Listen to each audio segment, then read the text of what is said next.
What's up, everybody? You're listening to Wrestling Cheers, where everybody knows your name. And my name is Alex Worldwide Keller. And now you know Wrestling Cheers Worldwide. Making your way in the world today takes everything you got. Taking a break from all your worries sure would help a lot. Wouldn't you like to get away? Sometimes you want to go where everybody knows your name, and they're always glad you came. You want to go where you can see that troubles are all the same. You want to go where everybody knows your name. You want to go where you can see that troubles are all the same.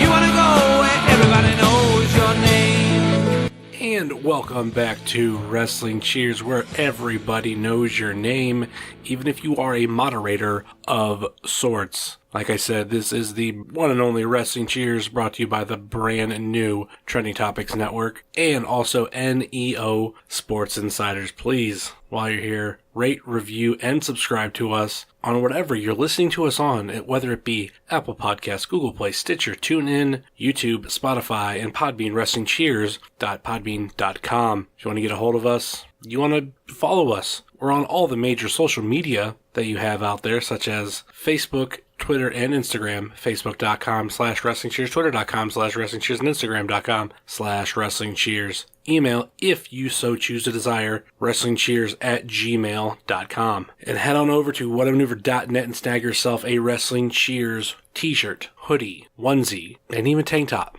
Who am I? I am your host. My name is Heavy Set, and this is a show, for those who don't know, where we like to talk about things going on in the Northeast Ohio independent wrestling scene. We preview shows, we review shows, and sometimes we even have interviews. And like I've talked about, this is the second of 3 interviews. And now we're on to this one. I'm going to keep this at a minimum, because this week my guest is our moderator of sorts of the AIW podcast and AIW ring announcer, local Northeast Ohio stand-up comedian, and a friend of mine from before he was a part of AIW. We have the one and only Steve Guy. This is a fun interview, and it's about an hour and a half long, about an hour and 25 minutes to be exact. So I'm going to, like I said, not say as much, but there are things going on. We got some AIW shows coming up. We have, first and foremost, the next show, February 23rd. We've got a dilemma featuring Tennille Dashwood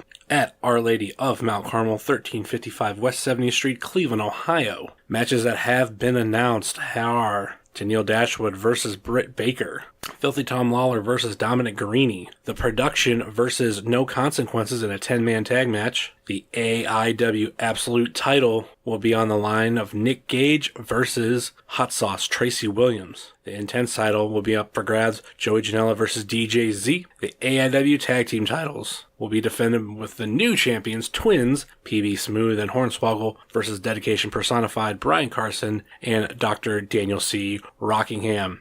And the last match that we had announced prior to this recording, we have MJF returning from injury versus Colt Cabana. And then other than that, and after that, we have in March, we have 2 shows. AIW Enter the Dragon Saturday, March 10th at 7:30. The Tadmore Shrine, 3000 Krebs Drive, Akron, Ohio, 44319. And we'll return back to Turner's Hall for Gauntlet for the Gold 13, Friday, March 23rd, 7:30 bell time at Our Lady of Mount Carmel, 1355 West 70th Street, Cleveland, Ohio. So that's everything going on in AIW still, and we have a bunch of other shows coming up from other companies.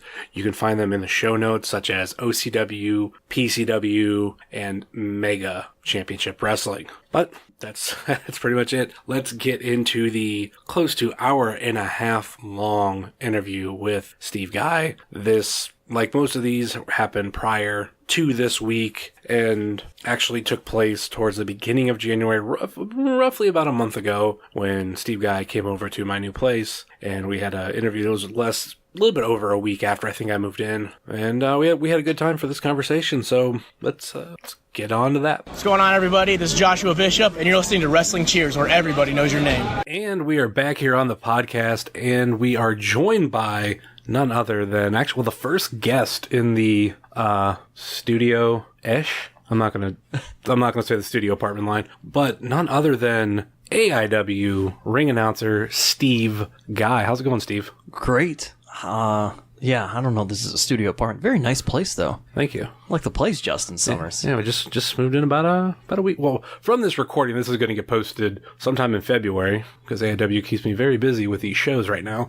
But yeah, moved in about a week ago. I love it. I love being here in the Falls. The Falls, yep, Cuyahoga Falls. Just came from a comedy show. I did. It came from the Funny Stomp. Not the Hornswoggle one. Not the Hornswoggle one.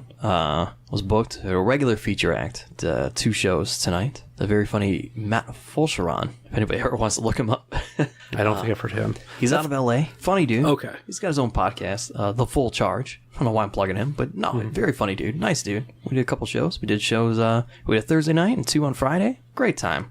Very nice guy. Pete books a lot of crazy acts. Like Pete's that. Amazing. Pete wants to he wants to bring back Hornswoggle. Nice. It's your friend, the short guy. Yep, him. Man, he can do 45 minutes. Why do you go short? I'm like, well, I don't know if you're trying to make a joke there about him going short, but he's just starting out. It's okay, man. We'll get it going. I'll bring him back. I'm like, okay, fine. Perfect. How was that show? Fantastic. Like selling wise, like. Oh, selling wise. We did well. So Funny Stop, it's almost 200 people. I mean, if they really pack it in, they could do 200, 220. But I mean, we had like 100 people there. Okay. So great. In between the holidays. Especially at it's Thursday show too. Thursday shows, and that's why we booked it. So, this being one of the first times that he had done that, it was the first time that it was ever booked. But Swoggle did a couple dry runs beforehand, and he got those after this was booked, because this was an idea that he and I kind of talked about and had envisioned. And I knew traditionally the Funny Stop didn't run shows or ran just goofy shows during this particular week. I was like, look, man, it lines up perfectly. You're not going to get any other comedy clubs that just get an offshoot Thursday randomly anytime soon, So I'm like, thankfully, I know Pete and have a good relationship with him, the owner of the Funny Stop Comedy Club in Cuyahoga Falls. And I hit him up and said, if I could bring this to you, will you give me the venue for whatever amount or however the case may be? And he said, yeah, no problem. Gave me a deal on it. And, thankfully, because AIW always runs that last Friday in December. Yeah. I was like, perfect, man. We'll do this on that Thursday, whatever the case. And we did. It worked out great. 100 people, fine. That's what you want. So, especially that being his first time, it's only going to get better from there, I think. Oh, yeah. And then as it becomes more popular, people find out that he's doing it in general, it'll work great. Because, I mean, some of the hard part was, we put that show together, I don't know, within a month and a half. Sounds about right. And that time frame, it's hard to do press and media as well. So we couldn't get him on. I have radio contacts throughout Cleveland, the area. Yeah. And Canton, Canton, Akron area. Couldn't do it because they're all on vacation that week. So without doing any of that, the fact that we, more than halfway filled that room, awesome. What more could you ask that first time? So we'll see. Hopefully we'll continue doing that in places, or at least him. I don't know that I'll be a part of all of them, but I know that he's trying to continue that on. It was good. It was funny, man. If you weren't there, you missed some funny stuff. I wanted to be, but it was like I worked later that day. AIW show was the next day, and then I moved the day after that. Yeah, you were a busy guy. And also on Friday, I got a tooth pulled. So, how'd that feel? Oh, it was horrible. and I went to a show afterwards. I literally spent the last half of that show just not necessarily in pain, just total discomfort. And then Nick Gage comes out, and I just go crazy. I just said, fuck it. Oh, that's when you are not in discomfort. Well, whereas when I get to that point of the night and I know what's about to come in those matches, then that's when I feel discomfort. Yeah. But I gotta keep it on like, oh my god, so much blood. Although not that past show. That was all right. That one wasn't too bad. And then you have to that was accidental blood at that point. I was gonna say you have to move But no, sometimes I have to move too. Yeah, yes, depends. you do. It depends on where Tell we everybody are. before the show. Get the hell out of the way, man. I've stood my ground a couple times. See, I'm supposed to stand my ground. Well, what was it? I think it was last year, Janella versus Candace. Janelle was like right beside me, and Candace was doing like a crossbody, and I was like, oh, I gotta get this on video. Yeah. I was close enough to where like Candace's boot like knocked me in the chest, and you can actually see it on the video. Like it's like you just see Janella, and you see your crossbody, and then it looks like I fall. Right. I think I just like fell down in my chair. Fucking Yeah. I mean, look, people, I have to stay in that seat. You know, not to give away too many secrets, but I need to be like the fans. I'm not supposed to know what's happening. No. And a lot of times I make sure that I don't, so that I can give you that genuine reaction, so that we're all a part of it. I know that there was a moment where it was a Josh Prohibition match, and I don't remember who he was wrestling. It might have been Ray Rowe. Maybe not. I don't know. But somehow somebody's going through that ring announcer table, and I did not know. I had a good feeling it was happening, but I didn't really know it was happening. And I barely got out of the way, and they kind of missed the mark. And thank God I got out of the way, because Prohibition was about to fall into my lap. And I was like, oh shit, okay. Good time though, nonetheless. Or there was only one time where I knew something was going to happen to me, and as we talk about Swoggle, it was a huge lucha match, probably some sort of tag team thing. I don't know. All I know is DJC he goes, hey, at some point I'm going to try to dive your direction. Don't move, because I want the image of me diving over you. It's like, I know I can make it. You'll be good. I'm like, all right, man, I'm going to trust you. So I stayed put, and sure enough, DJZ just go flying over the top of my head. And I just sat there, and I go back afterwards, and Swag was like, oh my God, that was amazing. He goes, hey, they do that? You should get out of the way. I was like, well, I was told to stay in case it happened. He's like, oh, well, then you did perfect. I'm like, yes, thank you. Did perfect by sitting my spot. So how did you even get involved in AIW? Because that's something, even from my point of view, someone who knows a lot, it's just amazing. I remember when you were randomly showing up to shows with Chris Van Vliet. Yeah. And I was like, oh my God, Steve Guy. That was the start of it, man. That was Turner Hall Day, too. Yeah, I rolled in at Turner's. Yep, absolutely. We'd go to Turner's, and then we'd order Domino's Pizza as an app on his phone, leaving it, and we'd pick it up on the way home. So Chris Van Vliet, for those who don't know, he's an entertainment reporter. For the longest time, well, for 4 or 5 years, I think it was. He was in Cleveland, Ohio. Ended up becoming one of my best friends. Still to this day, we talk all the time.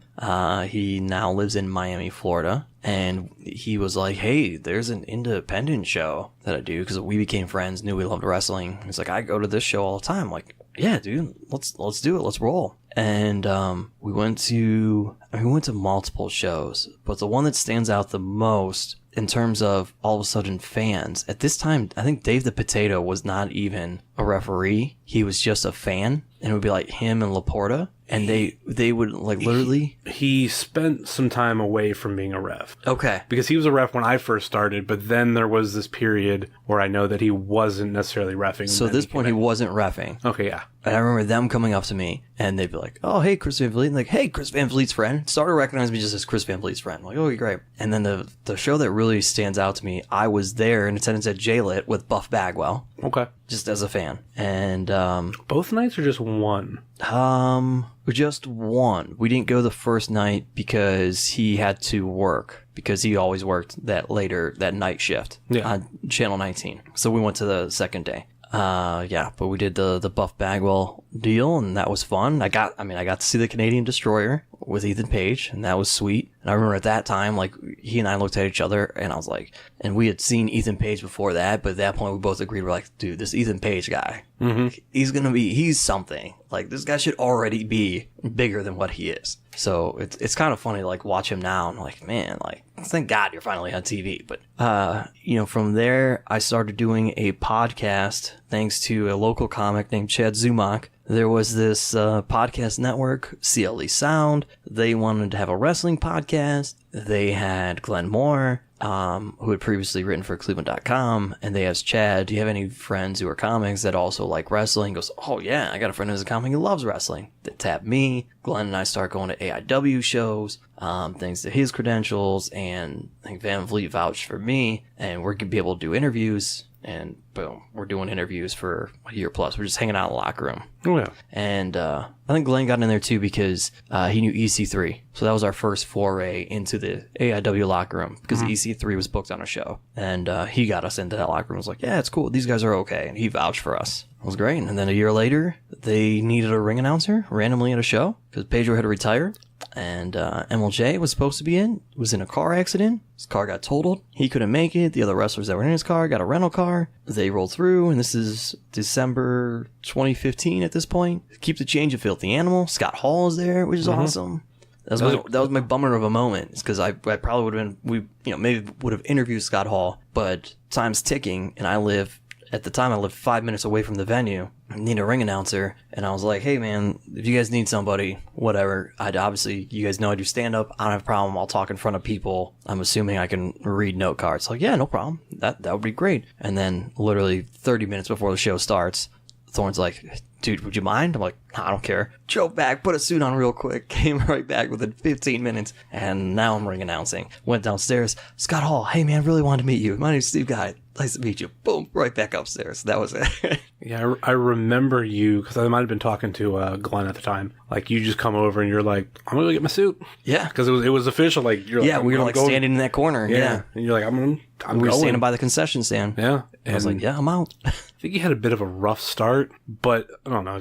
That's happened because the first times. There was I was trying to get a hold of Pedro because he wasn't there, and I had Pedro's number. But the thing was, I was like, look, I know that there's some stuff you guys want me to say ahead of time. What is that? Mm-hmm. What all do I need to say to these people before we even start the show? Mm-hmm. And that's like pre-show warnings. Yeah, those pre-show warnings, which now that I know, I'm like, man, this is easy peasy. Like, whatever. I can make whatever of it. Mm-hmm. And it was so hard to figure out, and Pedro didn't know what was going on. So there was like a delay, and then I literally got those instructions, I think, right before I go out there. I'm like, oh, okay, great. And even still, I didn't necessarily know all of it. And probably if you look it back, somewhere in the crowd is probably Joe Norris, who is like looking at me, like shouting, Steve. And he's like giving me, like acting like he's videotaping something so that I know to tell people to not video record the show. And I'm like, oh, okay. So I'm getting all these sort of, it's like I was playing charades with what I needed to say to everybody. Like, yeah, that probably was a little bit stumbling, but that doesn't show up on the tape. So who cares? Yeah. Nobody sees that on DVD. It's fine.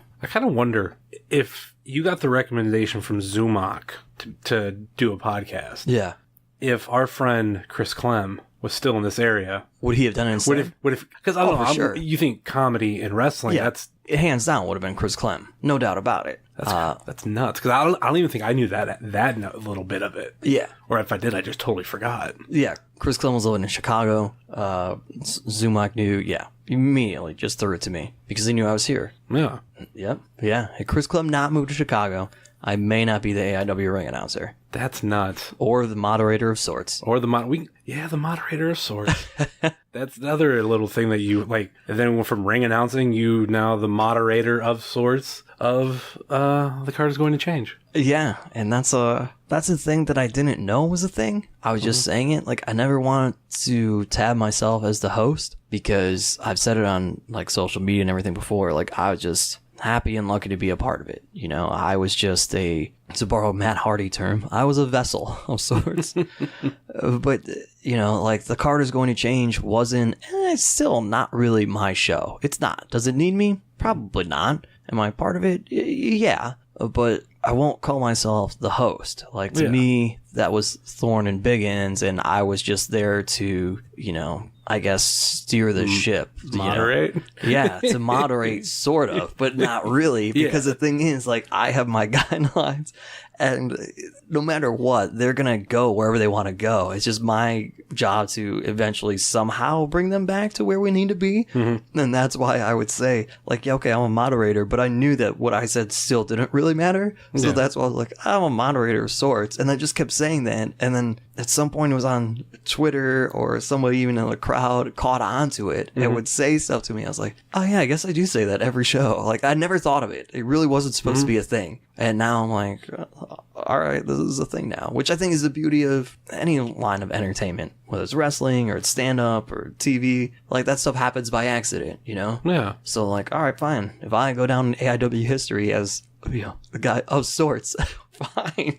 If of sorts is my thing, great. I'm cool with that. I even think you might have said it on the Lost podcast that we did with our friend Chris Clem for WrestleMania. I did. I said it for you. Which yeah. I have a copy of it. It for those who I would say don't know, but no one really knows. I should say back in 2000. What year did we first do that? 2012. Probably. No, 2013, because I had already started the Ohio Indie Report. It's still on the Ohio Indie Report feed.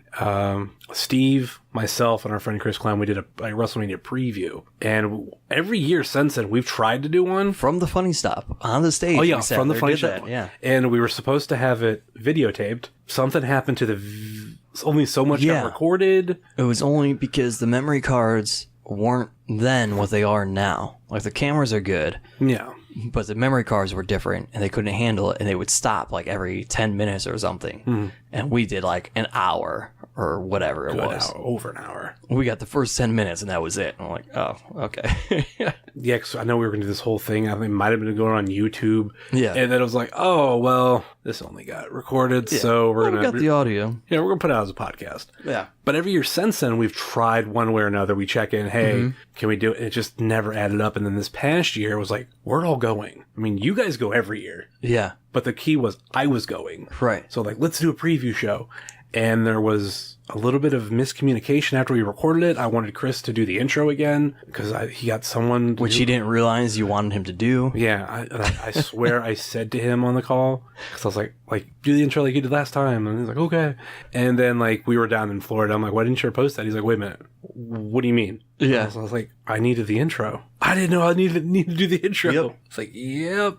That's what we're waiting on. So it's actually sitting... I think it's still my Google Drive. Man, got to figure out who was right and who was wrong. Both of us. I don't know. Everybody, yeah. It was a good WrestleMania, too. Great WrestleMania. I know. It's a fun weekend. But then, like, I went out and actually did a lot of the WrestleMania stuff because obviously my first time. Sure. But you guys, I mean, you guys have that little... Yeah, we just go party at this point. You go party, have your gimmicks. It's, Access is fun to do once or twice. And then it's like, well, all right. A lot of it's the same guys. It's a lot of the same memorabilia. How many times are you really going to do that? And honestly, a lot of it's for the kids, and I think that that's great.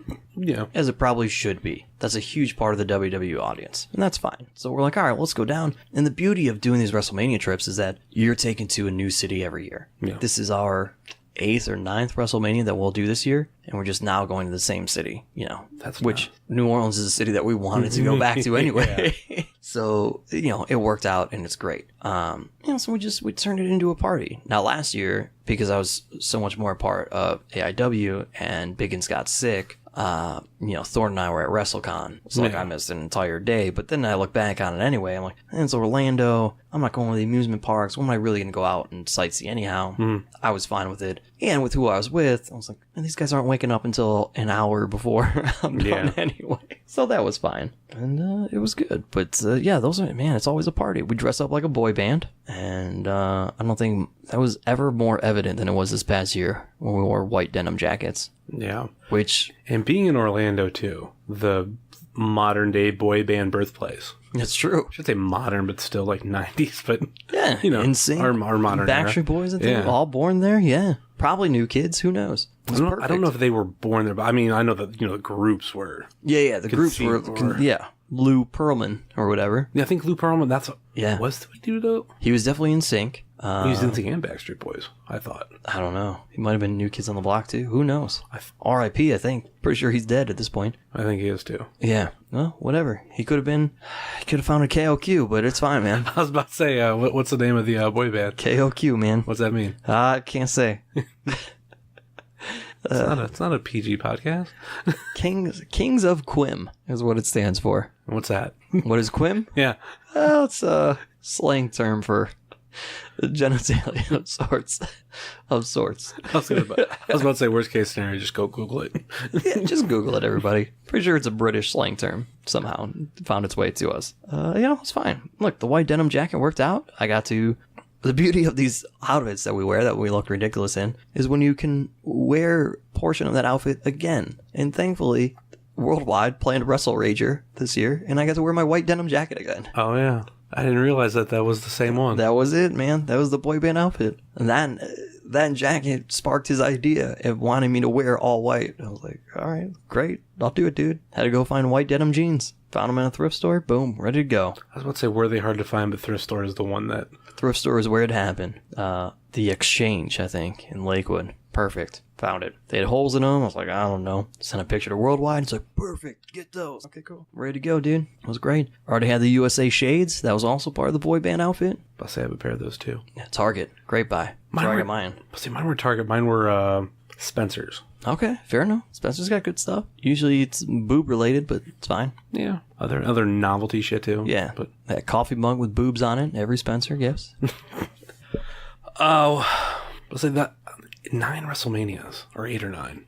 8 or 9. I gotta think about when we started. To be honest, we started in Atlanta. So what was that? 26 or 27? 2011. I remember the year I'm better on. That was 2011. So 2011. So this will be our 8th now, I guess. Yeah, that'd be 27. Yeah. Yeah. So this will be our 8th one, right? Because this is 34 coming up. Yeah. Yeah. This will be our 8th WrestleMania. It's a good time. And then with this year too, you guys got your seats moved, which we were kind of talking about before. Oh, last year, yeah. But this year I meant this. The Orlando one. Yeah. So we bought our seats. We were in the upper level. And we're like, well, whatever. It's fine. We get big screens at this point. We've never really had a problem. No complaints. And then we're up there. We get to our seats. And it's like all caution taped off. And we're like, what is going on? And it says like camera area. And we're like, there's no camera here or anything. And we like kind of sit down. And people are like, oh yeah, there was a camera guy. Like he might come back. We don't know. Whatever. And I'm like, okay. Sure, whatever that means. Mm-hmm. And then we're sitting there, and these people sat behind us, and we're like, yeah, and Usher King told us if it's an issue, go say something to somebody. And they just kind of sat there, and they're still like bitching and complaining. And then finally, like, I looked at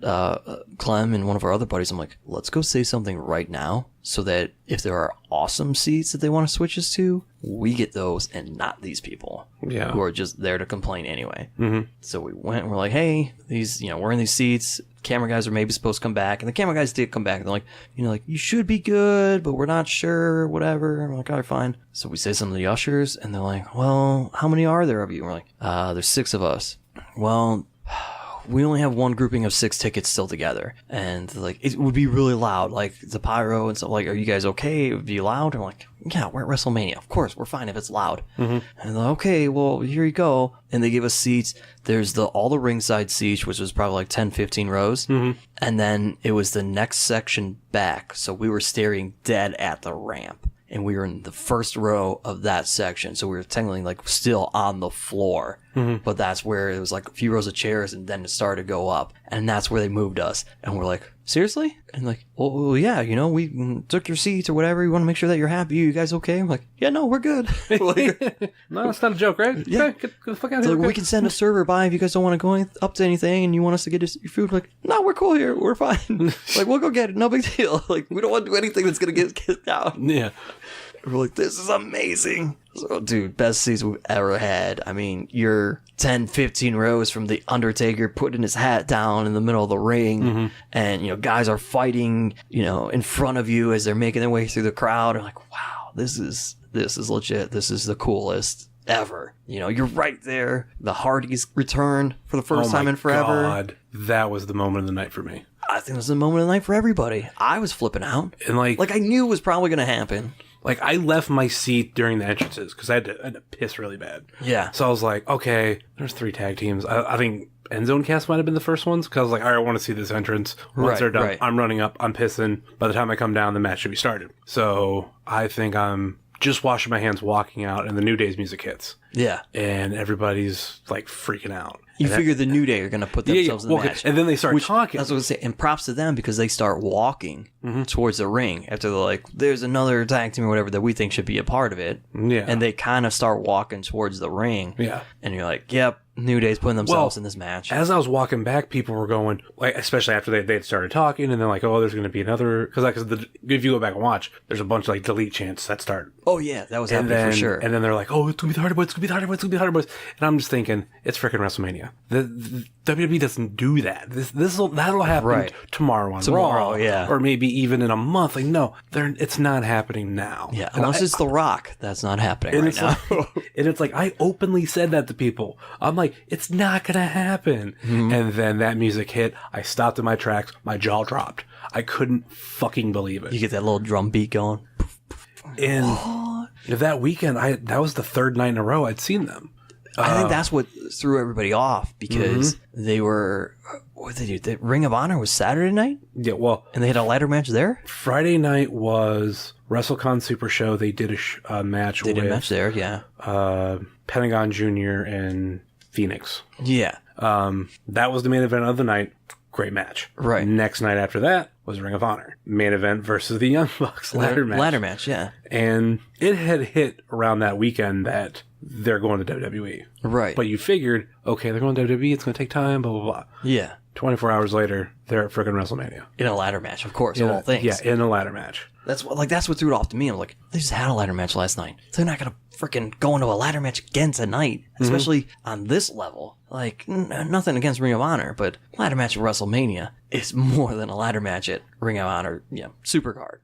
Right? I mean, it just is. Because, not to say that one promotion is, like, better than the other in terms of talent at this point. No. But there's a difference between you're doing a ladder match for 10, 20,000 people. You're doing a ladder match for 80,000 people. No. There just is. There's more adrenaline gets into you, Yeah, I know that a lot of matches are planned out at this point, but there are definitely spots called in the ring. It's like maybe something hits you and you're like, yeah, we're going to do this. There could be something that's like, we'll see how it goes. But now you're in front of 80,000 people and they're all nuts about you. You're like, yeah. Like, imagine Jeff like, I don't know if I'm going to go off the top, guys. I don't know if I'm going to pull out the 15-foot ladder. But then he's out there and like, yeah, we're going to do that. Yeah. Go for it. Well, supposedly, like, not many people knew. I believe it. Like, even, like, the reaction from, like, Michael Cole and, yeah. Oh, why can't I think of his name? It's late. Pittsburgh guy. Corey? Corey Graves? Corey Graves. SJK? SJK. That's what kept coming to my mind. Yeah. No, like, not SJK. But yeah, Corey Graves, like they both went nuts. Yeah. That was great. I think that was my, like, moment of 2000. One of them said that, the WWE universe is broken or something. Yeah, that was cool. I was like, oh, that's a sweet line. Which is hilarious because that's what I said. Obviously, you're sitting there and you don't know what they're saying. Yeah. And I looked at Clem, I was like, dude, if I'm on the announce team, I literally just say that the WWE is broken. Yeah. And then we could listen back. Like, we're driving back the next night. On Monday, we're driving back to Cleveland. And Clem's looking everything up back on Twitter. He's like, oh my God, they got a video. He goes, Matt. He goes, you're not going to believe this. Michael Cole said when Matt Hardy came out, oh, WWE Universe is broken. I'm like, get out of here. It's like, I called it, dude. Like, how do you not make that call, though? Of course. You have to. I love it. I mean, obviously, that stuff still gets me amped up.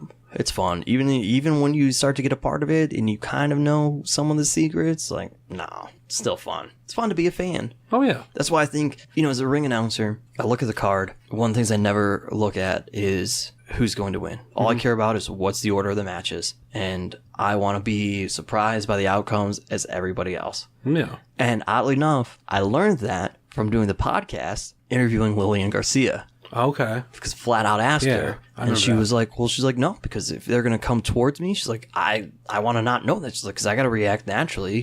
She's like, I don't want to mess it up. She's like, what if I jump too early, whatever, blah, blah. And, she's like, what if there's some sort of crazy call in the match? She's like, I don't want my acting instincts to necessarily be there. She's like, I want to be confused so that everybody understands, like, I'm confused just like all of you. And it is what it is. I'm like, oh, yeah, that's good, Lillian. I like it. I remember when I went to Unforgiven 2008, I was actually right by that little pit thing by the timekeeper. Where the timekeeper is. Yeah. And then I forget what match it was. They were having trouble with the winner. I want to say it was one of the scramble matches. And like Lillian looked at the timekeeper and she was just like, "Who won? Who won?" Like obviously she didn't know, and it now makes more sense knowing what you had said and what she had said on that podcast. But she didn't know. But she was playing it. I mean, even I was believing. Oh yeah, she does not know, and she was like freaking out, like, what?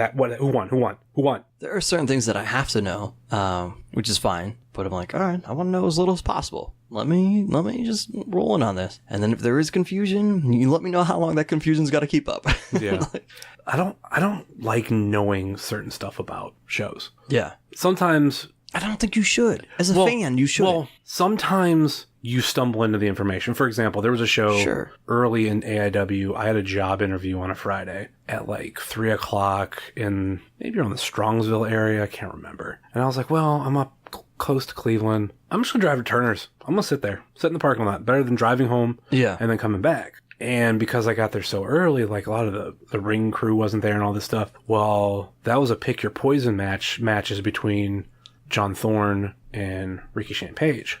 Haley Hatred walked in. Oh, so you know. And I was like, oh, I know that. Yeah. I know that's happening. And sometimes certain information like that, it's just, you find out things like with the last show. A lot of people knew EC3 was there, not because we were told. Yeah. He had a cousin there. And there's fans that know when his cousin's there, EC3's there. So they seen his cousin. They went, okay, EC3's here. So. Yeah. I mean, I obviously knew because I had to go try and find him vests throughout the day. The funny thing is, like, I found a vest for him. It ended up being the vest that Greg Iron wore that night. Okay. And it was like, this is too small for EC3. I'm like, this is literally the size that he told me to get. And like, he's not going to fit in that. And he shows up, oh my God, this is perfect. I'm like, I thought so. I'm like, dude, you want this to be super small, right? He's like, yeah, it's supposed to be funny. I'm like, I know. I thought so too. Like, he and I talking up, like, all right, we're on the same wavelength. Like, we've hung out. Like, we get this. I'm like, dude, same page. Like, he's sending me pictures, like a picture during the day of him in those curls. I'm like, this is going to be amazing. And you're going to have this super tiny vest. But then Greg was going to do his thing. I was like, all right, you should wear this vest too. Fine. And thankfully there was another vest for EC3 to have. But that's the thing I loved about the last show, the show in December. It's probably at this point we've had the Ray Rowe show, but what killed me through social media is like, all right, if you guys paid attention, Hornswoggle just had a comedy show Thursday night in Akron. All the AIW people went there. On Friday, we find out that Sid's not going to be there. We post Swoggle's going to take his place or whatever, and it was like, what a great job, Swoggle. I was like, did you not think that he was going to be a part of the show already? Like, he wasn't even involved in that match, you know what I mean? Like, I mean, Swoggle's kind of a regular at AIW at this point. He makes no... Especially now. If ands or buts about it. Like, he's a part of it. So it's like, well, come on. But whatever. I mean, even before that whole thing happened, I figured Hornswoggle's going to be there. Even on... You figure he's going to be there in some sort of capacity, right? Yeah, even on the podcast, someone... Ed Battis, he's thought it was going to be Swoggle and Sid. Oh, God. In the tag team match. I mean, it's kind of close. I guess. He had the right size difference. Right. Yeah. Oh, that's true. Yeah, in that tag team match. Yeah, that's fair. And he had the right idea, but just not Sid. Well, for more than one reason, but PV instead. The idea was supposed to be the, which people will probably have heard at this point, but the Justice family reunion, man. That's what it was supposed to be. Which it still kind of was. I was actually told that was supposed to happen before the cancellation. Yeah. And I was actually pumped because I've made the joke before about Matt Justice and Dick Justice. Right. Totally forgetting about Sid because I know him more as Psycho Sid. Yeah. Sid Vicious. But I know there was Sid Vicious and also Sid Justice. So when I heard that this was supposed to happen, I'm like, oh my God, that's fucking amazing. And then he canceled. I'm like, motherfucker. It's all right. Sid 3 was there. Great time. They made the best of it and putting all of the Sid botched promos in there. Like Greg had one, EC3 had the other. I was so happy because I was like, we booked Sid months ago. And I was like, can we do a live promo so that I can say, we're live, pal? And Thorne's like, I don't think he's going to go for it. I'm like, all right. And then, literally the match before or something, they come to me like, hey, just so you know, we're going to do these promos. And EC3 is like, I'm going to come in there and we're going to do it. You got to ask me the question. And then you're going to do no, we're live, pal. I'm like, we're going to do it. And he's like, yeah, of course. I'm like, okay, awesome. So literally I'm standing in the ring. Greg Iron's like, okay, we looked it up because we couldn't remember the exact question. And he's like, you got to ask this. I'm like, okay, great. Perfect. No problem. I was like, I'm done for the rest of the night. all I wanted to say is we're live now. At least Greg too got in the other infamous botch promo of you're right. You guys have what was it? Half the brain that I have half the brain that you do. Yeah. It's so fucked up I can't even get it. Yeah. But actually what I was going back to say, like about I never want to know what's going on. Like if I guess something, that's fine. Fire. Like I did with Gage. Yeah. Like, okay, cool. Like, nobody told me anything. Yeah, we hit him pretty well, man. You talking about when he came out Absolution? Oh, yeah. Yeah. Because I look at it when I was in school, I was in drama club. Mm-hmm. And I always figured, like, I mean, we practiced those plays, like, for a couple months, and we already know the story coming in. Like, when you buy a ticket and you come in, I know how the show's going to end. I know every basic line on top of, I mean, if people have ad-libs, that's fine. But we're telling you that story line by line. And I've always felt the same thing with wrestling. It's like, don't tell me. Yeah. Because I think of all people going to be like, oh, do you want to know? I'm like, no, I don't want to know. Because I want to be surprised. Like, that's what I bought my ticket for. It's like going to see a movie for the first time. Yeah. Right? You don't want to know exactly what happens. You have ideas. And wrestling is probably more like the movie that just has ongoing sequels. Like a Star Wars, I guess, for a lack of a better... Can we use Avengers? Because... Yeah. Okay, sure. Avengers. Yeah, because there's so many of those, right? Yeah. And so you start to try to piece it together. You're like, well, I know they're probably got to get here eventually, so I think this is going to happen in this movie, and then this is going to happen in this movie. Mm-hmm. And you're like, oh, it's got to end with this because I know that this movie's coming out next month, and so I know to get there, we got to be here, and that's fine, but you don't really want to know all of it, right? Like, you want to sit there and enjoy it. I think, for me as a wrestling fan, like, people who get so caught up in it, and it's like, yeah, I kind of like to know the behind-the-scenes stuff, like, that's cool, but at the same time, why? Like, don't ruin it. Like, I'm one of those people who are like, I can know all the behind-the-scenes stuff, but still appreciate and enjoy what I'm watching unfold. Because being a creative guy and being involved in entertainment, you know, I know how to separate those, and I love all of that. Yeah. Not everybody's that way. Mm-hmm. You know, these people who just want to be so cynical, and it's like, you're losing sight of why you're there. Like, are you there to be a cynic, or are you there to have fun and enjoy it? Yeah. And those are the people, man. It's just like, they drive me nuts. I'm like, all right, relax.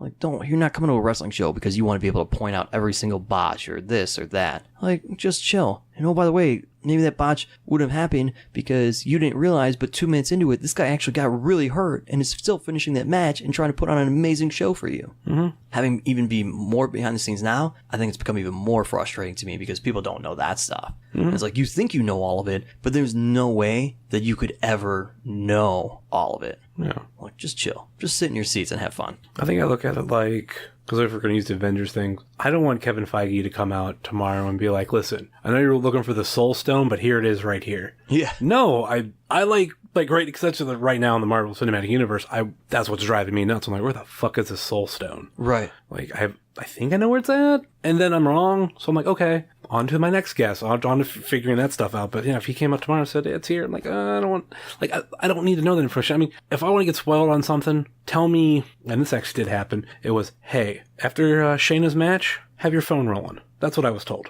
Yeah. And I was like, got it. What's funny about that is that Ronda left. Yeah. You know, she left and then she still came back, which was cool. And it still was unknown if she was going to be a part of it at that point. And then that was, you know, as Thorne says, that was that's all on Ronda, really. Yeah. That was her saying, yeah, hey, I want to roll out there and be cool with the girl. I'm like, okay, cool, perfect. And that happened. I was like, man, I knew all that was going down. I'm on vacation. I'm like, yep, okay, let's see how this rolls. Oh, yeah, you weren't there. I wasn't there, dude. That was... I forgot about that. Because that was a show added on later. Mm-hmm. Because the UFC fight got added. Yeah. So I was on vacation in the Florida Keys with my family. And I'm just sitting there on Twitter. I'm like, oh, damn it.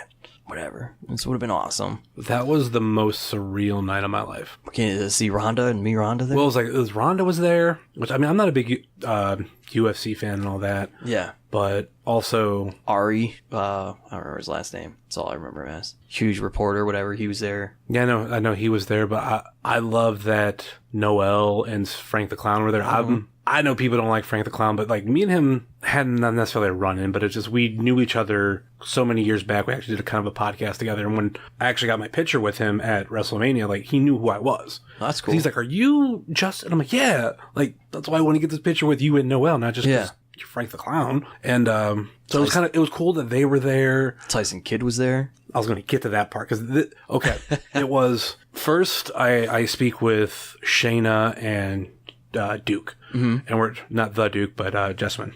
Oh, okay. We're talking about MMA because I know I actually went to school with Jessica Evil Eye. Okay. And I was just like, how does that work? Like, do you guys is it like competition or like, I don't know how that works. And they're like, oh no, we like Jess. Jess is pretty cool. And we got in a little conversation about them. I'm like, all right, cool, fine. And then that night I hooked up John Thorne with Ecto Cooler. Right. And because of that, I was let downstairs. And I mean, obviously I didn't know this, but I was let downstairs to go see Rhonda. Yeah. So I get my picture taken with her. My only regret is I didn't get a picture with her and the other two four horsewomen that were there. Like everybody else, yeah.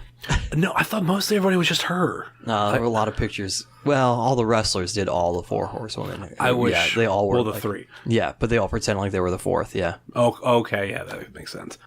And then, yeah, Shane and Jessamine do come down. And next thing I know, I mean, I talk a little bit about Jessica I with Rhonda, but then we're talking about Natalia, my favorite women's wrestler. Yeah, and we're all just talking about that whole thing and just like how great she is and all this stuff. 5 minutes later, someone comes down and they're like, Tyson Kidd's upstairs. And I'm like, what? Like, we're just talking about her husband's upstairs right now. Yeah, fucking walk upstairs and there he is. I'm like, what the fuck? Yeah. So he was there because Natty loves Shayna. Yeah. Well, she loves all four horsewomen. Yeah. So she texted him, hey, you need to go to Shayna's show. And that was why he made his way there. Mm-hmm. It's a cool thing, man. Sometimes wrestling just works out and some cool stuff happens. And it's like, all right, this is a thing. Yeah. Sweet. Can't explain it. And I think it was said on the Card is Going to Change episode talking about it. That was like the day that like every wrestling fan who got those pictures with Rhonda were cool with all their non-wrestling friends because... Right. Like you just met Ronda Rousey. Like everybody I knew was like, oh, I'm so jealous. And I'm like, wrestling, man. Like, she showed up. Yeah. Hey, man. Sometimes cool stuff happens in wrestling. Yeah. Sometimes it does. Sometimes it doesn't. But it's whatever. Don't knock on it. Like every person in the world, for the most part, knows somebody affiliated with wrestling, past or present. They just do. Like, if you tell a random person, like, oh, yeah, I watch wrestling, they'll immediately go like, oh, like such and such? Name a name.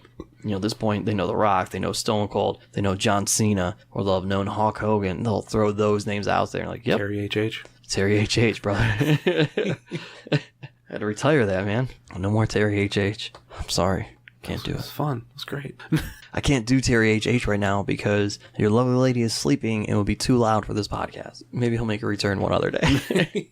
But that's as much as people feel like, ooh, wrestling's so nerdy and blah, blah, like, how many other things that people like in this universe can you toss out to someone randomly and they say something to know what you're talking about? Yeah. Right? Like, you can't. There are people who absolutely don't like and don't follow sports. Mm-hmm. And you can be like, sports, and they'll be like, oh, like the NFL, football? And that's all they'll know. Yeah. They legitimately may not know a single person that plays or coaches in the NFL. And that's it. But you say wrestling, they're going to have a name. Mm-hmm. And that's crazy. So, you know, listen, there are nerdier things out there. Somebody says Dungeons and Dragons to me, I'm like, oh, okay, computer game. That's it. That's the extent that I know. You know? Pokemon, I'm like, oh, that thing that was all the rage with the phone? Great. That's all I know. You know? I like those weird characters that are anime. That's it. Mm-hmm. You can't do that. Wrestling is the only universal thing. And somebody can fight me on that, but that's accurate. It's accurate. Yeah. There's like other universal things, but I feel like it's not as big because I think like two universal sports, in my opinion, soccer or what you want to call football or hockey. Like, around the world. But only to an extent. But, right. But at the same time, if you ask me like hockey, I'd be like, I might be able to tell you teams. I can't tell you players. Right. Yeah. Off the top of my head. I know some, but like Wayne Gretzky, but I might not even think Wayne Gretzky off the top of my head because I'm not a hockey person. And if you ask me soccer, if it ain't David Beckham, I can't tell you shit. I mean, I can rattle off people from both, but that's me. I like to think that I'm well-rounded. Yeah.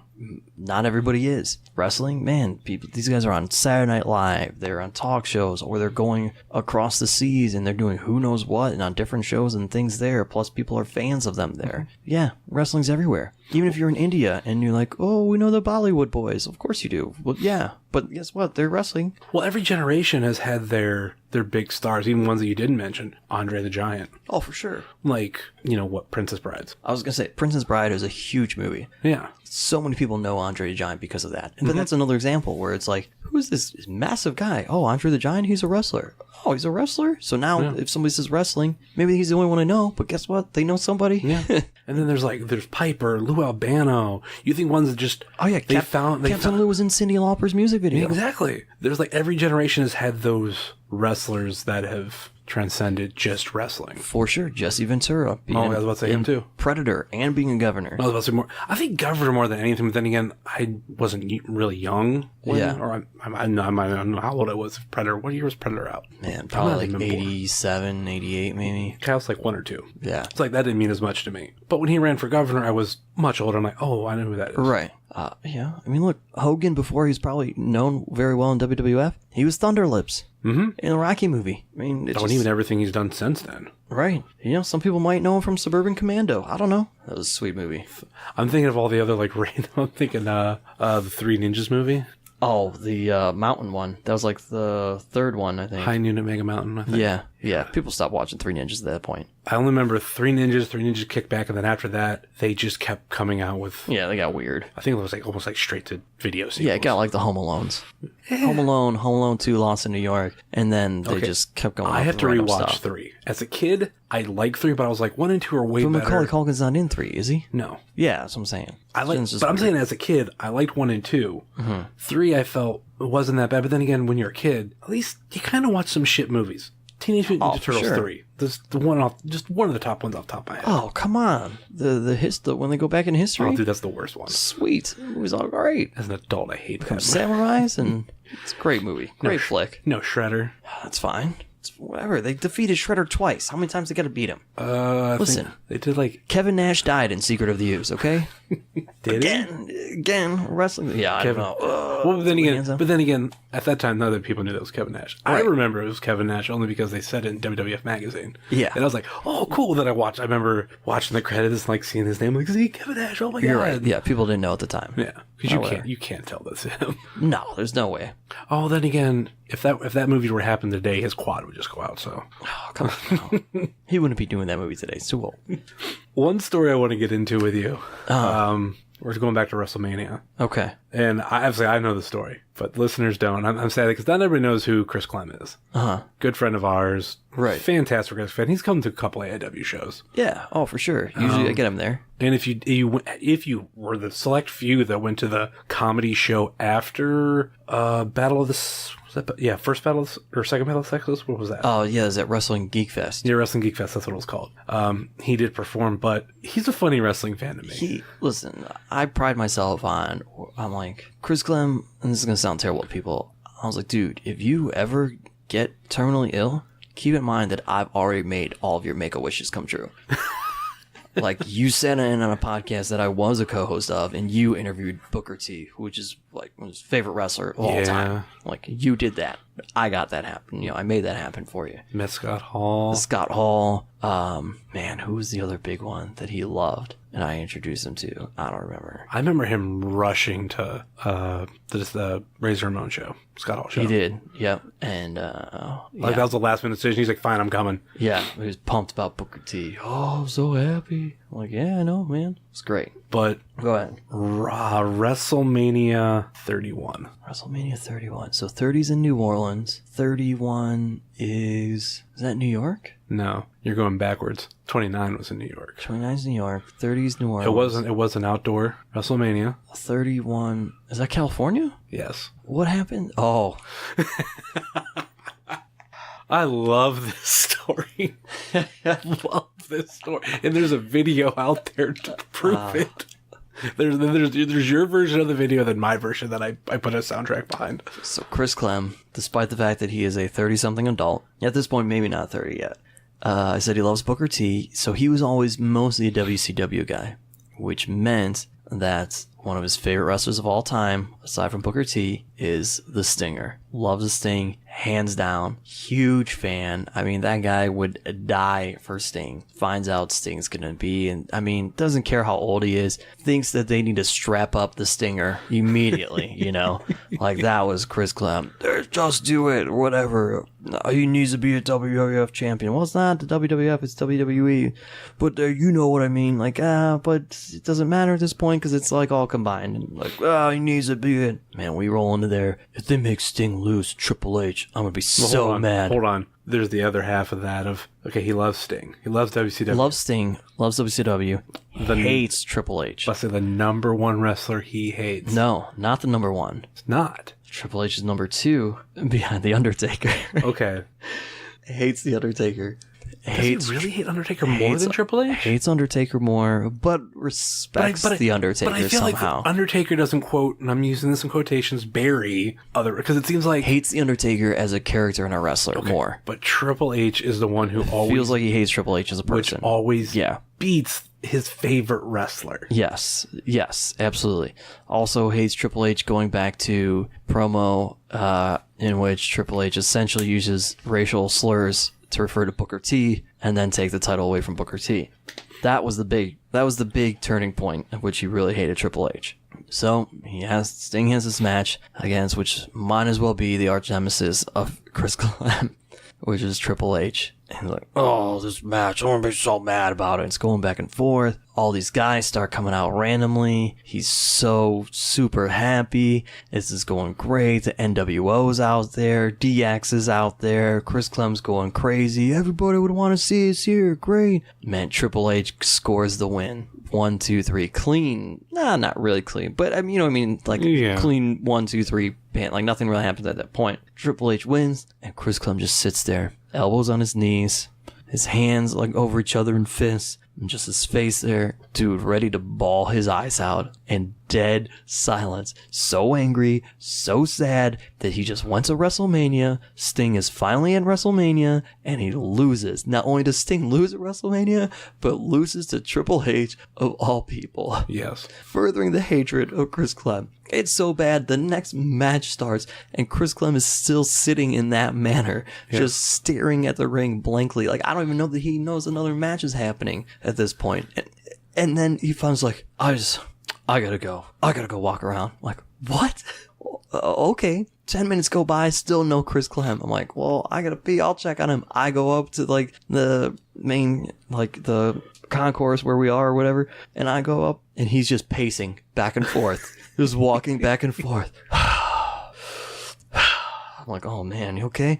And then he just goes over. I'm like, maybe get something to drink. Just goes over to the water fountain. I kid you not, like stands up in front of the water fountain. It's like a handicap thing, so it's super low, and just stands straight up and just lets out this huge sigh, and his shoulders just like.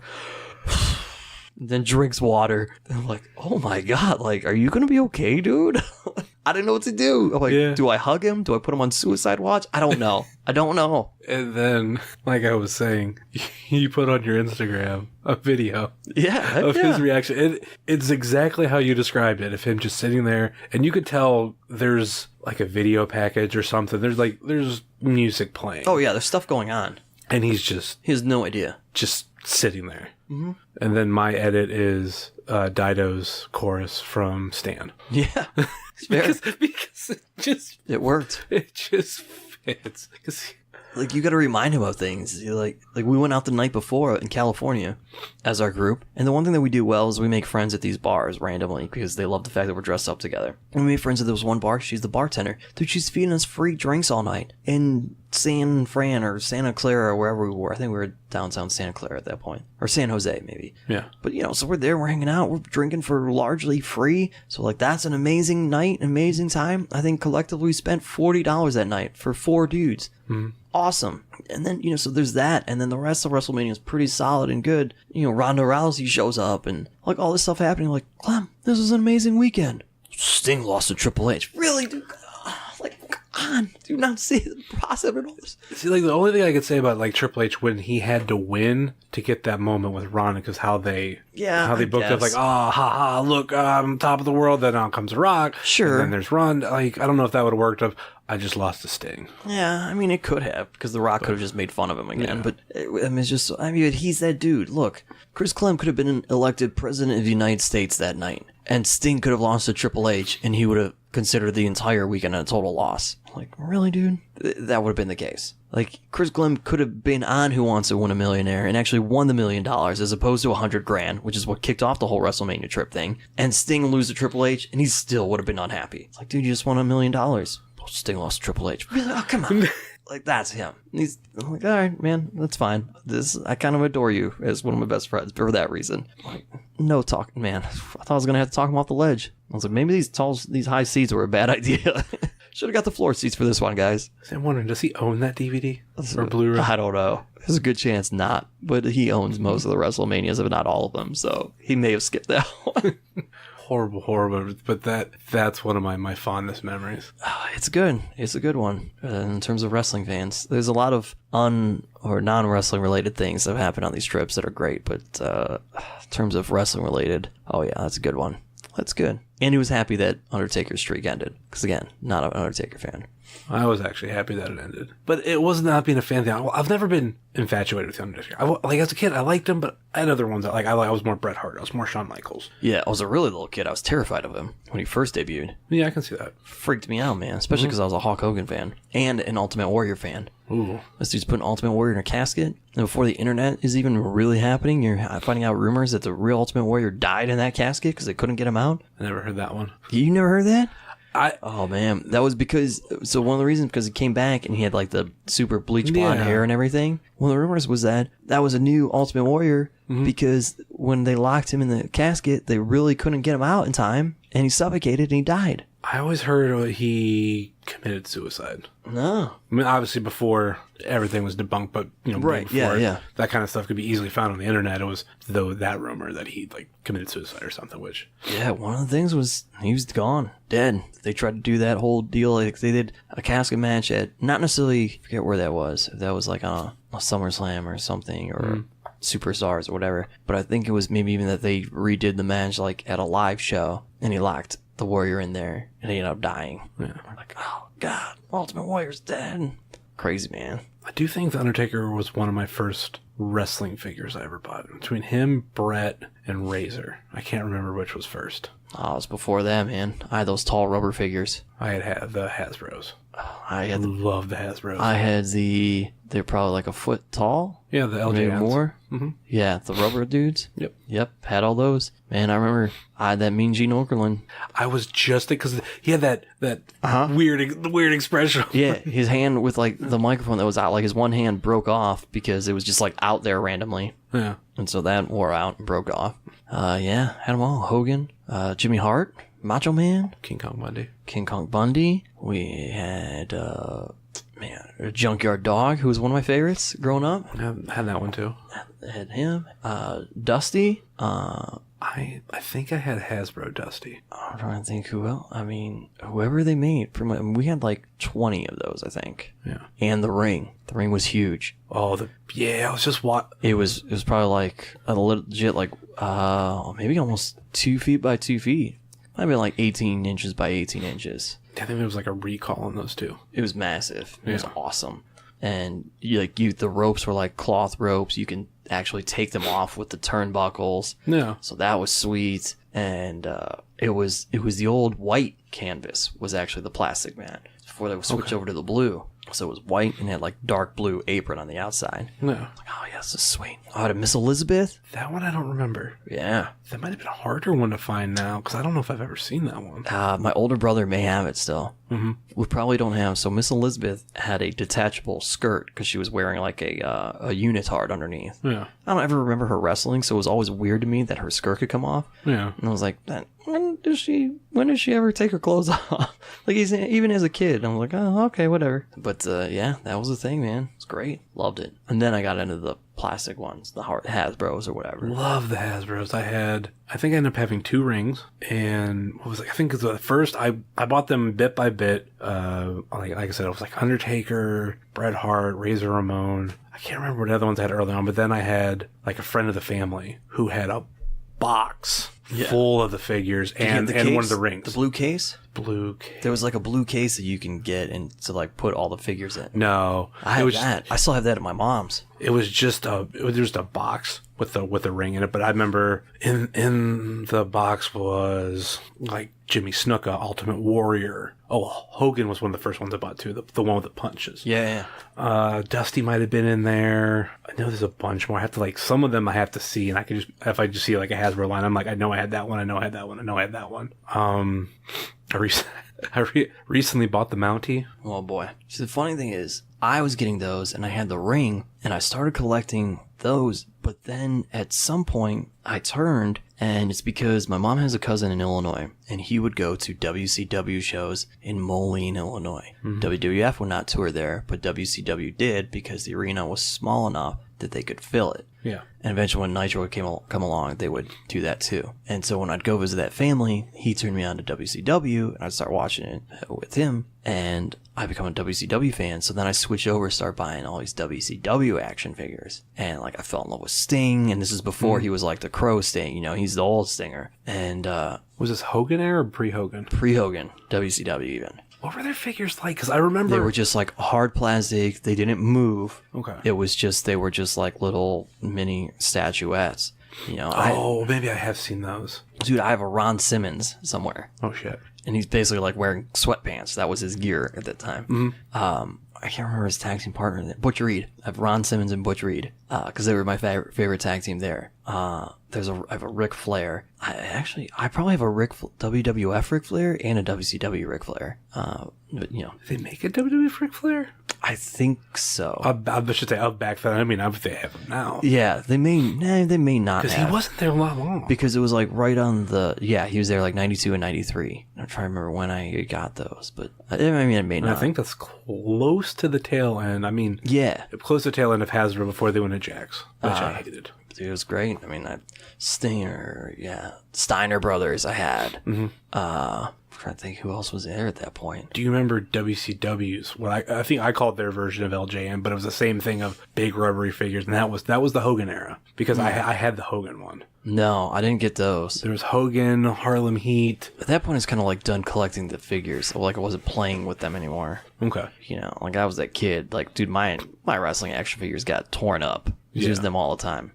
And then I got into the video games, which to this day, I think I loved the WCW video games more. Like once they started doing them for N64, that was the turning point. I was about to say. No, Nintendo 64 WCW games, then on, those were sweet. In a box right next to you, a big gray one, it's buried, you can't find it. No. I actually have a lot of my Super Nintendo games that I kept, and most of them are wrestling. Super Nintendo Royal Rumble, loved it. Royal Rumble and Raw were two of my first wrestling games. I had Raw for Sega. But Super Brawl. Have you ever played WCW Super Brawl for Super Nintendo? Yeah. Fucking horrible. Not good. No. Well, dude, something about getting that middle trigger stick. Once they switched over to N64, dude, the games got good. I was like, oh, this is fun. What is it? I think it might have been WCW NWO Revenge that I loved playing. I don't know. Funny, I told this on the old podcast that I used to be on. When I was on This Is Awesome Wrestling Show. I remember. I know you're just going into. Yeah, we talk about video games. I created this character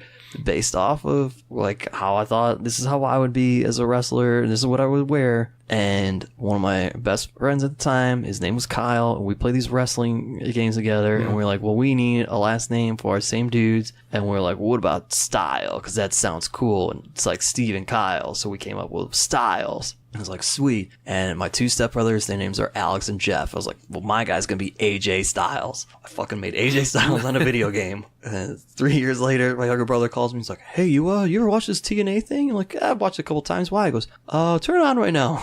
I'm like, what's up? He's like, AJ Styles is wrestling. I was like, okay. Actually, when you're talking about it on the podcast, I'm like, all right, this is just bullshit. It was legit, man. I was like, you mean the guy that looks like the AJ Styles that I created? I was like, maybe he's wearing the same stuff. He's like, oh, he's wearing the same stuff, but his name is AJ Styles. I'm like, there's no way. I'm like, oh, well, all right. That's a legit thing, man. I made an AJ Styles wrestling character and just so happened to look like AJ Styles from when he was in, TNA. Yeah. Because then he was wearing, like, the shorts, back then. But I had the vest going, and it was the short hair at that time. All right, sweet. I was like, I guess I made AJ Styles. I think the closest thing I have to that was the wrestling name that I choose for a wrestler was Mercury. Okay. Years later, here comes Joey Mercury, yeah. And I got mine from, do you remember a show, late 90s, I want to say it was, and I've seen it on Netflix the past 5 years or so, Sports Night? Yeah. Josh something was his name. I forget. He was one of the anchors. He's been in tons of stuff. Yeah.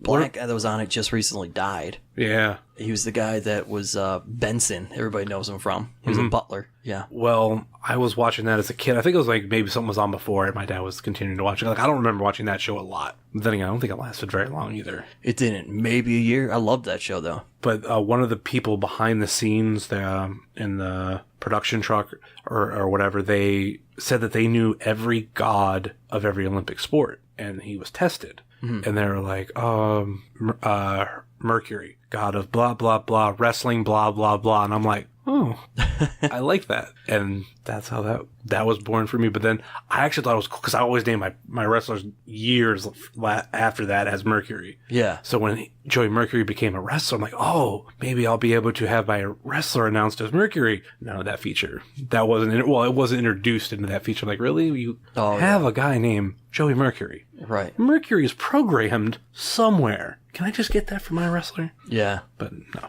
WCW games, I always played a Chris Jericho. That's who I was, dude. I was a Jericho fan back then. Like, yeah, he's awesome. The best. I remember I was so pumped watching Raw, and there was signs in the audience. That's when, like, the internet was just starting to come alive, and you're finding stuff out. It was Raw is Jericho. I was like, Chris Jericho's coming? Chris Jericho's he's going to be on Monday Night Raw? This is going to be amazing. And then next week, same sign again. I'm like, all right, somebody just really likes Chris Jericho. And then the countdown happened. Mm-hmm. Man, I flipped out. This is amazing. Chris Jericho's going to be on Raw. Then, of course, he had to come out with The Rock, and The Rock just shoot him down. I was like, oh, these are my two favorite wrestlers right now. I don't know what to do. So, of course, I was ecstatic when they both made fun of Stephanie McMahon. Oh, yeah. Yeah. I was like, okay, I'm happy. They're on the same side. Both talking on a microphone, making fun of somebody that I don't like. Great. Perfect. Let's wrap this up. There's one thing I do want to ask you. Do you remember how we met? Through Chris Clem. That I know. Funny Stop. Was it going to shows? You came to shows at the Funny Stop. Chris Clem's now a defunct podcast. Pretty swell guys. I believe you came to a Pretty Swell show. And I met you for the first time there. Do you remember, was it the big one that was on Time Warner Cable? No, I'd met you before that. Okay. I hosted the one that was on like Time Warner Cable. Okay, because that one I remember because we were talking about like the capacity of the Funny Stop. I remember that night was full. That was before, the Funny Stop has like that bar area now, and they didn't have that at that point. Like that wall didn't come out at that point, which actually took away however many seats, because at that point, and that show was like standing room only. We had 250, 300 people packed in there. Now the capacity, I think, is just under 200. But yeah, it was before that. It probably would have been... Did you go to the snow show? Or like Mike Polk headlined, and it was a snowstorm. It wasn't very big, and everybody went over the Red Fox afterwards. Was that? It was been like a Martin Luther King Day show, I think. Yeah, that's where I first met Mike Polk. Okay, I think it was actually, that night. Was it that? I was there. I wasn't on that show, but I was there. And I think I met you then, which is why that Were you on the stands Halloween show? That was the first one I went to. No. That was also, like, it's funny because that was a Pretty Swell show. First time I think I ever went to the Funny Stop. First Pretty Swell show. Halloween was like a Monday. Yeah, it wasn't on that There one. wasn't many people there. Fast forward a little over a year to the Time Warner Cable show. Yeah. And that was fucking packed. Of course, that was also the busiest drinking night of the year because that was the Wednesday before. Yeah, and we tied that. It was after, actually, I think, but we tied that into the Cleveland Comedy Festival. Yeah, that was a big part of why we did that. Why that one happened. I want to say that might have been the night of Met Abbey. Sister? Yeah. Yeah. Yeah, I think it was that snow show. Yeah. And then we went on to make stupid videos with them. It's great. What was the show that gave for Stallone? Yeah, that was the thing. That's a music video I'm a part of. I'll stand by being a proud part of that video. I think that was the Halloween show. I think maybe I might have met you through the podcast. Like, not physically met, but I might have heard of you through the podcast. Yeah. Because at that time, I was listening to almost every episode. Because it's funny how I met Clem was because my ex... Oh, I know, yeah. Let's say I say best friend, but they're not really that best friends. Is Kristen's... sister, I think, right? Or something? The Kristen's sister, who Kristen is... Yeah. Kristen's wife. Yeah. Now wife. And it was... I think it was right around the time he won Who Wants to Be a Millionaire. Mm-hmm. And the Pretty Swell guys were starting up. And I was getting into podcast. Okay. And my ex was like, you should listen to this guy. I'm like, he seems to be like cool, like stuff that you'd be into. Yeah. I'm really hesitant on listening to new podcasts sometime. It took me a while, and I finally said, I'm going to listen to this. And then, like, Chris and I have pretty much hit it off ever since. Yeah. And then I think with the first show, that video was played. And then also, which not many people know, and I think I've recently posted on, right as of now, recently posted it, the Expandables that we did. Yeah. That was fun. It's a good time, man. I was in a lot of stupid videos with those guys. Gay for Stolen ranks up there. A lot of, I don't know, it's got a couple thousand views on Plus, YouTube. you might be able to, I know you can still find Gay for Stallone. Last time I checked, which has been a while. But the Expandables. You can find it, the Expandables. I think it's you have to have the link. I don't think you can look for it. Expandables, and did you do the Avengers one with us? No, that was before. Oh, was it? Okay.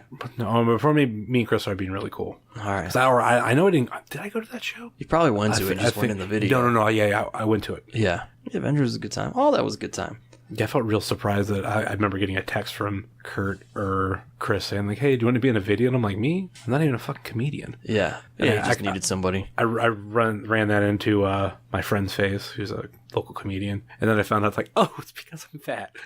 Got it. Hey, man, Still love it. I was in it. I'm not fat. It's fine. I had to die in that video. I choked on a pancake. Yeah. I knew you met you through that, and then I saw you at the AIW shows. Yeah, because that's I'd roll with Van Steve. Fleet. Like, I was like, that's hey, crazy. what's up, man? It's like, yeah, just hold on. And listen, that's a And great I see you friendship. every month.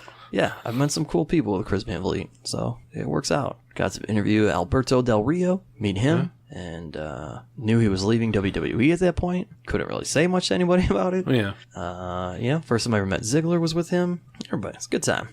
Met Bill Goldberg. Really? Yeah, I went to Miami, and Van Vliet and I went to Legends of Wrestling show, which Goldberg is like a financer for, along with Brian Knobbs and the Nasty Boys. Okay. And Van Vliet interviewed them and helped them promote it on TV down there. And Knobbs and one of the Bushwhackers, whichever one can actually move around. Was that Luke? Maybe it was Bush. I don't know. Man, who else was there? Oh, I met Kurt Angle there. That was sweet. That was cool. So that was like, he was off TNA, wasn't going back to WWE yet at that moment. And he's just sitting right behind this stage, just watching every match. He's like, I love watching wrestling. It's like, ever since I got a part of it, it's like, I got to watch every single match of every show I'm ever on. Like, dude, that's so cool. Yeah. Like, you have no reason to have to do this. I met Mick Foley that night. Who's been your favorite person you've met? My favorite person I've met? One way or another, wrestling related. Man, I don't know. I really enjoy Samoa Joe because that would throw off a lot of people. Because a lot of people look at him and he's super intimidating, which he is. Yeah. But if you can find one thing and it amuses him, or he is just like okay with you, then you're in. And that was me. Like, it was fine, and like we ended up being cool. And then like he came back next, and when he's back for Absolution, and just went over, we're just hanging out, having like 20-minute, 30-minute conversation and stuff. Just hanging out with him before fans get there. So like he's that guy where people you wouldn't think. Mm-hmm. Like that's not a name thrown out there often. I was like, man, but I don't know. I like these oddball guys.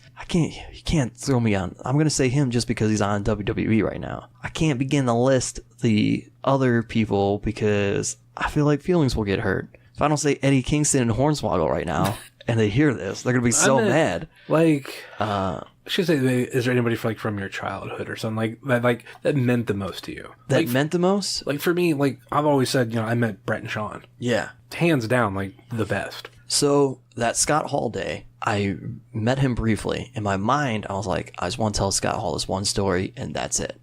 Because I was a huge Razor Ramon fan growing up. I liked Bret Hart, but I loved Razor Ramon. And I was in 4th grade, and I had these bookmarks of WWF superstars. Oh. And I had Bret, and I had Shawn, and I had Razor, and Diesel, I think. And, I've lost some of these. I lost them or whatever. And then there was this girl who was, like, really cute in my class, and she had a crush on me. And I kind of had a crush on her. I was like, whatever. But you're in 4th grade. That's nothing. Yeah.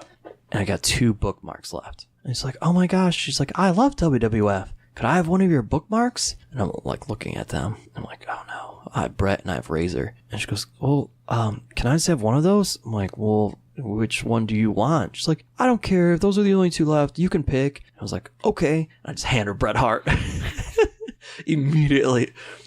I tell Scott Hall his story. He's like, yeah, you did. That a boy. And he was like so pumped. And I was like, yes, Scott Hall's so happy with my story. I was like, okay, I'm good. I was like, yeah, that's it. I wanted him to tell that story. I loved it. I mean, so from that standpoint, the Legend guys, I was impressed with Kurt Angle watching every single thing. Yeah. I thought that was super cool. Mick Foley was a nice guy. He was Mick Foley. I didn't get to interact with him a ton.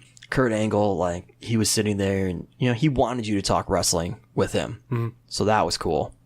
Especially when, at that time, I think I was affiliated with AIW. So, like, I was kind of able to talk to him about that. And he, so he loved that. And it's like, oh, yeah, okay. So, I don't know. But that's Scott Hall's story. That's one I'll get to take. Yeah. I'm like, yeah. Told him about how I loved Razor Ramon. So that'll, maybe Animal from Legion of Doom. Okay. And the Road Warriors. Huge Road Warrior fan. He was at the WrestleCon hotel. Oh, okay. I have a secondary WrestleCon story. Okay. He was at the WrestleCon hotel, and I am friends with his daughter-in-law's sister. So his son, James Laurinaitis, who played for the Rams and played linebacker at Ohio State. I'm friends with his sister-in-law. Okay. So I see Animal at the hotel, and I'm like, oh my gosh, I always loved the Road Warriors and Legion of Doom. That was by far my favorite tag team growing up. Mm-hmm. I'm like, I gotta talk to him. I'm like, what do I say to him? And I'm like, I got it. I'll tell him that I know his daughter-in-law's sister, because she's talked about, like, she knew I was a wrestling fan. Yeah. She knew. So I was like, hey, I know your daughter-in-law's sister or whatever. And he's like, oh, you know Lil Jen? And I was like, yeah, I sure do. I'm like, that's hilarious, because that's what we call her, because she's super small and her name's Jen. We just call her Lil Jen. And he's like, oh man, that girl's hilarious. I'm like, yeah, she's really funny. Just goes into it with me, and next thing I know, I'm having a 45-minute conversation with Animal. He's telling me about his son's contract negotiations. I'm like, okay. Wow. I knew that the Rams were going to LA before it was announced because of Animal. I'm like, what a random ass thing this turned into. Like, this is hilarious, but okay, great. And he goes to his wife at the time. He's like, Shelly, he knows little Jen. And she's like, oh, she's hilarious. I'm like, now I'm part of the family. I'm like, good God, am I about to get invited to, like, the Laurinaitis Thanksgiving? Is that what's happening here? It was amazing. I was like, okay, this is cool. And, then that same weekend, we're staying at the WrestleCon hotel, and I'm walking back to my hotel room, and then here's this massive muscular figure with a ball cap on, sunglasses, and he's just eating an apple, and he's got that little goatee strip that's black, and I'm like, oh my God, Big Papa Bump. I'm like, hey man, they're all waiting for you out there. Ah, fuck, already? I'm like, yeah. He goes, they ask for me? I'm like, I mean, I heard some people ask where you were, but I think just in general, they're lining up. Oh, damn it. All right, gonna go put it on. Thanks, kid. I'm like, no problem, Scott Steiner. Just bites into his apple. And I'm like, all right, that's it. That's the only interaction I need with Scott Steiner ever. I love it.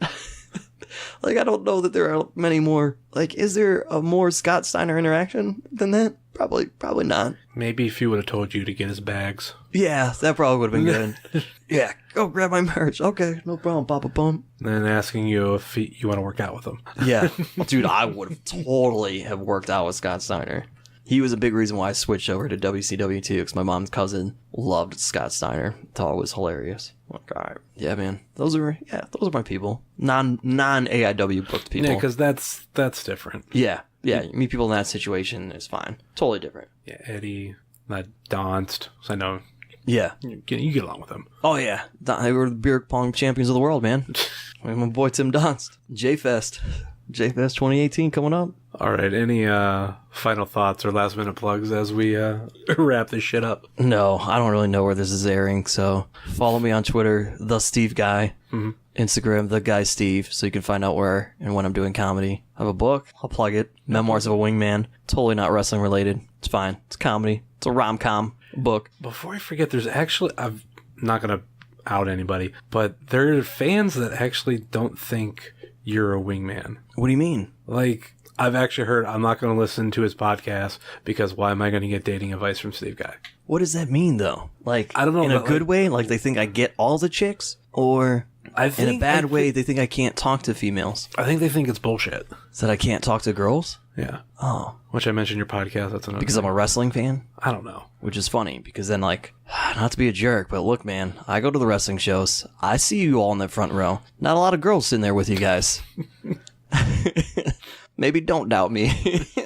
You've listened to it. Yeah. I remember you listened to it and you come to me like, hey, I actually really like this. Wish it would have started like 2 years ago before I had a girlfriend. I'm like, oh, sorry, man. Yeah. No, because like you would like say all this advice and I'd be like, Yeah, dude. where was this when I was single? I took hiatus on it from the holidays, but it's you know, it's back at this point. Full swing. Plenty of stuff, people. It's like Jimmy Jacobs. Before he left, I was in a relationship. Mm-hmm. Or actually, no, a little bit at the end, I was single. But there was a conversation that I had with him during J-Lit 2013. That was the year that I went on a date with Veda Scott. Mm-hmm. And we had the triple date thing of me and Veda, AW fan, Jim and Heidi, and some random guy that I don't even know exactly who he is. And Jimmy Jacobs, we're all basically having a conversation. Jim works at a movie theater, looks at Heidi, and he just says, "What's your favorite movie?" Yeah. Jimmy steps in and so perfectly puts, like, don't ask a question. Give somebody a statement that you want them to respond to. Yeah. And go from there. Like, don't say, "What's your favorite movie?" Say, "You know, one of my favorite movies is this," and that's going to lead into a conversation. It's a conversation starter. Conversation starters aren't questions. Yeah, they're statements. So I heard that and I went, "Son of a bitch, he's right." Which got into my funniest story of that night was, well, then I'm sitting there with Veda and I'm like, oh, like we start talking about favorite movies. So it's kind of like, okay, what's yours? She's like, well, I don't really have a favorite. I just have one that I don't like. And I'm like, what movies are this? Like in my head, like, what movie? Like, you don't like Napoleon Dynamite? No, that's one I don't like. Yeah. All these other ones. And she goes, Tommy Boy. Oh, that's my top 5 favorite movie of all time. It's and I was like, what are the odds? Okay, I don't think I'm wearing a Veda Scott shirt too. That I just got yesterday in the mail. What are the odds? My favorite female wrestler hates one of my favorite movies of all time. I'm like, how? And she's like, she kind of went into an explanation about it. How when she was younger, just a bad memory about it. And I'm like, give it another try. Yeah. And that was like right when his, not right when his book came out. That was the years ago. But she, I think, got the book off somebody, and I actually got the audiobook at the same time. Mm. And I listened to it, she read it, and that gave her a different, because I don't think she liked Chris Farley. And I'm like, yeah, that's fair. How could you not like Chris Farley? And that is so lovable, I think. That is a great movie. Came out on my 9th birthday. Of all movies, why? But yeah. Yeah. Well, listen to the Wingman podcast. Yeah. You punks that think I can't be a wingman. I think I'm a little behind. I gotta double check my phone later. It's all right. I never heard the Clem episode. Oh yeah, that was a good. And time. I think that was like, that was the next episode. It's just when certain podcasts come out, because the newer iPhone layout, I liked it when it was like this nice list by date, and now it's like it shows you just the show tile, and I'm like, yeah, I like having this nice list. So now I have to eventually look at my show list and go, okay, well, where are there episodes that I need to listen to? And like, I know I'm like 5 episodes behind on Edge and Christian, only because half their episodes are just way too long for me. Yeah, people don't realize, it's funny when you get caught up in the wrestling world and, you know, people want to pigeonhole you to that. And I'm like, all right, listen, I'm totally okay if you just want to see me as wrestling related. Yeah. But also respect and understand that there's multiple levels and elements to different things that I do. You know, like even from stand up, everybody's like, well, Steve Guy's probably not funny because he's not really funny at AIW. I'm like, it's not my job to be funny there. Yeah. When I'm telling really stupid, cheesy jokes, keep in mind, I know that those are stupid and cheesy jokes. Yeah. Like, what was it for me? And it's for me to kill 20 seconds. Yeah. Because I need to, because something's happening here. Like, that's fine. You know, it's just to get some sort of reaction out of you. Not necessarily to make you, like, you know, bust open stitches from laughing. It's not people trying to get, you know, tickets for you to go see you live. Like, oh, that was a funny joke. Let me go buy a ticket now. Like, the people who know that I do stand-up, you'll tell us a joke. Like, no, I'm not going to do my set at a wrestling show. Doesn't work that way. I even think I've heard many comedians, like even, you know, professional comedians, like, yeah, it don't work like that. You can't be like, oh, you're a comedian, tell me a joke. No, it definitely doesn't work like that. Like, sometimes there's setups, there's this, there's that. Yeah, I have done a joke before where I'm like, that's one of the only professions where people ask you that question. Like, you don't go up to an accountant and be like, oh, crunch me some numbers right now. You know what I mean? Yeah. You don't find out somebody like writes books like, oh, write me a novel. Like, no, like that doesn't happen right then. You wouldn't even go up to a wrestler and be like, well, give me a match right now. no, that doesn't happen. You know what I mean? Like me. in my mind, I'm like, this must be what strippers feel like. You know, like that's the only other profession I could think of. You find out a girl's a stripper, you're like, oh, so could you take your clothes off right now? Yeah, somebody will ask that question. That's it. Comedians and strippers. I'm like, oh, there you go. We're one and the same. That is true. All right, so we went over your plugs, your show, which even too with your podcast, like you never really blend in. I think your wrestling side. No, Like it's pretty much there are many sides to me. Yeah, yeah. yeah. And Keep also it pretty separate. The same thing with the cards are going to change. You never really mention your comedy. I don't even know if anybody's. I mean, if maybe you get asked about it, you'll talk about it, but it's never like, yeah, I'm doing this show on this day. Yeah, we mentioned the Swoggle show because that was going to be a thing and he was going to be on it. But that's really it. I push it, man. My fans can come to see me for whatever, and I don't think there's anything wrong with having different fan bases. If they overlap, awesome. Yeah. Perfect. Obviously, that's an ideal world. That's what happens. But it's okay. Yeah, I like to be multifaceted. Keeps me busy. It's fun. All right. Anything else before we go? So we said I was going to wrap this up like a No. bunch of times. Thanks for having me on, Justin Summers. I'm glad we finally got to do this. Definitely. I told you like 4 or 5 months ago I'd come do it. Yeah.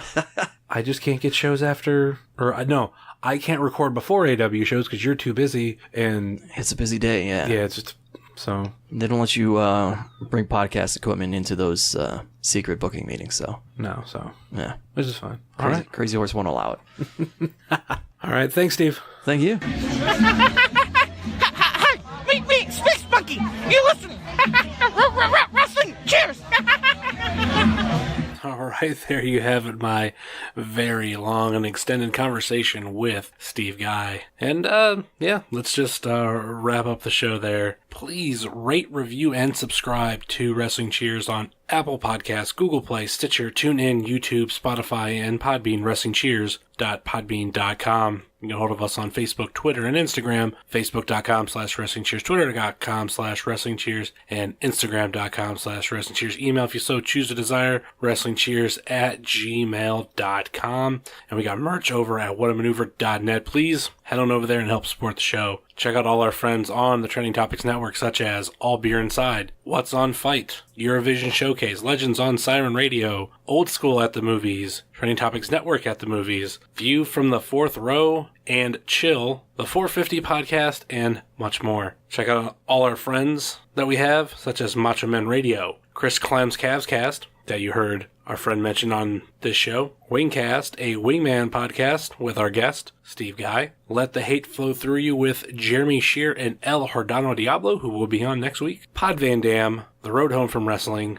Weekly Wrestling Podcast, the official graphic designer of Wrestling Cheers Moy Boy Designs. Check out Thrift Store Jobber on eBay, Instagram, Etsy, Twitter, and anything else that I'm missing. Also check out our friends at Rebel Life Media and NEO Sports Insiders. We got a lot coming up, so we hope you come back next week when I sit down with El Jordano Diablo from Let the Hate Flow Through You. That's a fun episode. It's very possible that he can come on again sometime in the future and we have an even more in-depth conversation because we're pretty good at bullshitting. So, thank you very much for listening to Wrestling Cheers, where everybody knows your name, even if you're King of Quim. Later.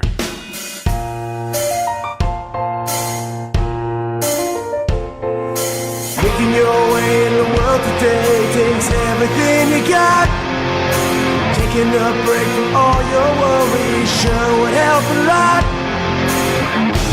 Would you like to get away?